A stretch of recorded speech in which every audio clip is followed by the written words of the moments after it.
പ്രിയപ്പെട്ട പ്രേക്ഷകരെ, ഈ ഗുരു ശിഷ്യ ബന്ധത്തിന്റെ നിറമുള്ള കാഴ്ചയാണ് സംസ്ഥാന സ്കൂൾ കലോത്സവത്തിലെ ഇൻക്ലൂസീവ് മത്സരവേദി. പൂർണ്ണമായിട്ടും കാഴ്ചയില്ലാത്ത മലപ്പുറം ടീമിലെ മുഹമ്മദ് റിഫൈൻ സംസ്ഥാന മീറ്റ് വരെ എത്തിയത് സ്നേഹനിധിയായ മിഥില ടീച്ചറുടെ പിന്തുണ കൊണ്ടാണ്. മിഥില ടീച്ചറുടെയും മുഹമ്മദ് റിഫൈനിന്റെയും കഥ ഇനി കേൾക്കാം.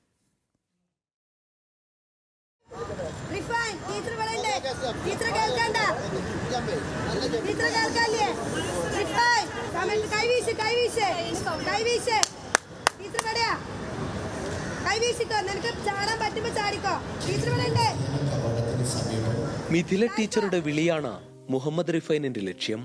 ചുറ്റിലും പടരുന്ന ശബ്ദ കോലാഹലങ്ങൾക്കിടയിൽ നിന്ന് റിഫൈൻ ആ ശബ്ദം ഒപ്പിയെടുക്കും. പിന്നെ ഒരു ചാട്ടം.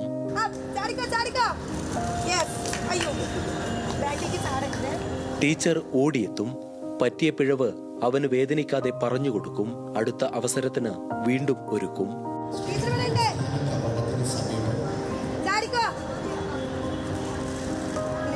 ഉൾക്കണ്ണിന്റെ കാഴ്ച കൊണ്ട് സ്പോട്ട് ലോങ് ജമ്പിൽ സംസ്ഥാന തലം വരെ എത്താൻ അവനൊഴുക്കി വേർപ്പോർക്കുമ്പോൾ മിഥില ടീച്ചറുടെ കണ്ണുകൾ നിറയും. അകക്കണ്ണിൽ അവൻ ആ കണ്ണീർ കാണാം.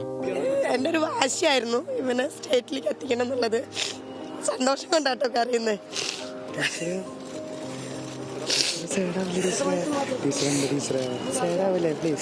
നല്ല സന്തോഷം കൊണ്ടാണ് കരയുന്നത്, വേറെ ഒന്നുമല്ല. സ്റ്റേറ്റ് ജില്ലയിലേക്ക് വരുമ്പോൾ എനിക്കൊരു വാശിയായിരുന്നു ഇവനെ സ്റ്റേറ്റിലേക്ക് എത്തിക്കണം എന്നുള്ളത്. ഞാൻ എൻ്റെ മാക്സിമം എഫേർട്ട് എടുത്തു. അന്നത് കാണിച്ചു തന്നെ എനിക്ക്. സ്പോർട്സിൽ മാത്രമല്ല കലാരംഗത്തും കഴിവ് തെളിയിച്ചിട്ടുണ്ട് റിഫൈൻ. പാട്ടുകൾ ചിട്ടപ്പെടുത്തി പാടുന്നതാണ് റിഫൈനിന്റെ വിനോദം. ഇൻസ്റ്റാഗ്രാം പേജിൽ റിഫൈനിന്റെ പാട്ടുകൾക്ക് ആരാധകരേറെ. കതിരൊളിയാം കനകദീപ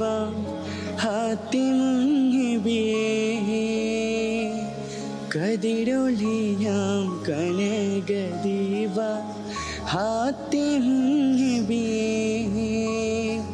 കമറുദിച്ചത് പോലെ മണ്ണിൽ വന്നൊരു നബി.